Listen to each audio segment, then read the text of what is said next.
Welcome back to the Master French Academy. Today, we are entering the most dangerous and most rewarding territory in French business, the lunch.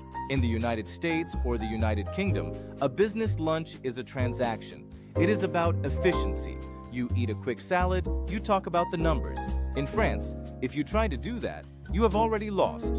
In the French corporate elite, a lunch is not about food. It is a psychological test. It is a 2-hour observation of your character, your culture, and your social rank. Your partner is not asking themselves if your product is good. They are asking themselves, is this person sophisticated enough to be my partner? In the next 10 minutes, I am going to give you the exact roadmap to turn a simple meal into a signed contract. We will cover the seating, the conversation, the wine trap, and the ultimate power move for the bill. Let's start with the arrival. Punctuality in France is a nuance. For a social dinner, you arrive 15 minutes late. For a business lunch, you arrive exactly on time. Being late shows a lack of structure. Now, look at the table. Do not touch your napkin until your host has touched theirs. Do not put your phone on the table. In the French boardroom, the phone is a tool. At the table, it is an insult. This is where most international professionals fail. They start talking about business immediately. In France, there is a sacred rule: no business talk before the main course. The first hour is dedicated to the savoir-vivre. Now, let's talk about the wine. This is a major strategic point. In high-level French business, wine is common, but drunkenness is a death sentence for your credibility. The transition to business happens at the espresso. When the coffee arrives, the atmosphere changes. The savoir-vivre is over. The savoir-faire begins. This is your moment. Use a clean transition phrase. Puisque nous sommes ici, j'aimerais avoir votre avis sur la structure du projet. The espresso is the signal that the diplomatic part is done and the Cartesian logic can begin. If the conversation goes well, do not rush to sign a paper at the table. A lunch is for agreement in principle. The contract follows by email, as we saw in Lesson 3. The end of the lunch is where you cement your authority.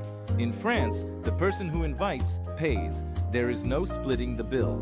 10 minutes before the end, excuse yourself to go to the restroom. Find the waiter, give your credit card, and settle everything privately. When you return to the table and your guest sees no bill, simply say, "C'est déjà réglé." This is the ultimate power move. To summarize Lesson 5, respect the ritual, master the conversation, and use the coffee for the closing. You are not just buying a meal, you are buying trust. Today, we are going to master the most difficult, the most misunderstood, and yet the most powerful word in the French business vocabulary. We are talking about the word no. In many international business cultures, especially in the United States or Northern Europe, a no is a wall. It is the end of a conversation. But in France, a no is not an end.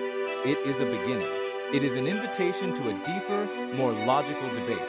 If you don't understand the psychology of the French no, you will spend your career feeling rejected. Let's start with the psychology. Why do the French say no so often?